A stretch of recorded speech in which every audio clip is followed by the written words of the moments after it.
Hello, lovely learners. Welcome back to A Life Learned, and a Happy New Year to you all.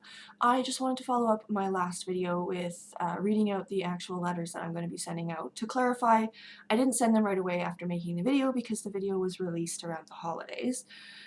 To be clear, I actually started making the video in September, but I just find it really hard to multitask between content creation and school. So school took over, but I finally released it when I finished school in December. But I was also aware that if you send anyone professional, especially in the government, any kind of correspondence through the holidays, there's a good chance it's going to get caught in a spam filter and/or just completely overlooked. So I waited until the new year to actually send out the letters that I was recommending everyone else also send out. And so if you haven't yet, it's a good time. Highly recommend that you do it. Feel free to use my letter as an example, by the way. I mean, don't copy it word for word because that won't sound the greatest, but by all means, take it by example. I apologize for the noises in the background. I have a crazy cat. But yeah, I'm going to be sending these out both by mail and by email tomorrow. And as I've included at the bottom, if I don't hear back, I plan on pursuing news outlets, seeing if they have any interest, and continuing to pursue people above their heads and stuff because I'm not going to take silence as an answer. But anyways, so there's two different copies of the letter because one is going to federal ministers and the other one's going to provincial ministers. So the one for the federal ministers, which would be the Minister of Finance and the Minister of Employment and Social Development, is as follows. Dear, to whom it may concern, I directly address the person for their letter. But anyways, I am writing this letter to bring to your attention my extreme dissatisfaction with the lack of data available to Canadians regarding the determination of the amount provided for the Canadian Emergency Response Benefit. As a student who has completed several years in both university and college in London, Ontario, I am thoroughly practiced at diligent and academic research, yet I cannot locate any documents or data explaining how the allotted amount of $2,000 for the CERB was determined. This matter is particularly concerning to myself and other recipients of social assistance programs who have been forced to subsist on significantly lower amounts for decades. A summary of these concerns regarding lack of transparency can be viewed in the following video link, so I shared the YouTube link with them. As a tax-paying citizen, I expect quality services from you and your constituents, and am thus requesting that you address this lack of information available to the public with immediate attention.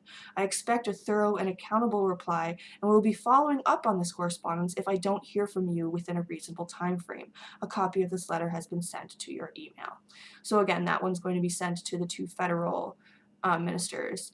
And then this is a very similar but slightly changed letter for the Minister of Children and Community Social Services of Ontario, and specifically the Member of Parliament for London North Central, because that's my district within London, Ontario.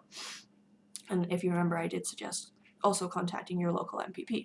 So for those two, I am writing this letter to bring to your attention my extreme dissatisfaction with the lack of data available to Ontarians regarding the allotments for various social assistance programs. I'm going to have to change it, for how the allotments for various social assistance programs are determined.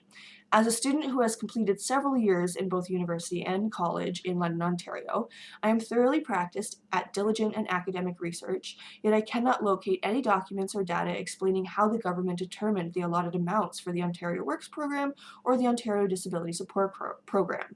Worse, the only document I have been able to locate, Brighter Prospects 2012, specifically states that historically the rates for Ontario Works and ODSP were set on an arbitrary basis. Not okay. A summary of these concerns regarding lack of transparency can be viewed in the following video link. Again, I shared the link with them for the original video. As a tax-paying citizen, I expect quality services from you and your constituents, and am thus requesting that you address this lack of information available to the public and give immediate attention to the matter of social assistance programs imposing poverty on recipients. I expect a thorough and accountable reply, and will be following up on this correspondence if I don't hear from you within a reasonable time frame. A copy of this letter has been sent to your email. So again, very similar, slightly different because it's more addressing Ontario Works and Ontario Disability. But they're concise, they're to the point. I don't ramble on about, you know, the suffering or anything like that, because that can be discussed later. This is just the first letter to basically bring my concerns to their attention and see how they're going to respond to it. And then, you know, you can send letters with more detail regarding, you know, discrepancies in anything that they say, as well as the suffering of people on assistance, etc., moving forward. So yeah, I just wanted to share that with you guys as a little bit of encouragement that the letter doesn't have to be hard, it doesn't have to be complicated, it just needs to be a direct, like, not happy with this situation, and you as a government employee have a responsibility to address this. So address it. So yeah, I hope that was slightly encouraging to you guys. If you have any thoughts on maybe some edits I should make, by all means, share in the comments. If you have generated a letter, please let me know in the comments. I would find it very encouraging to know that some people have actually gone ahead with it.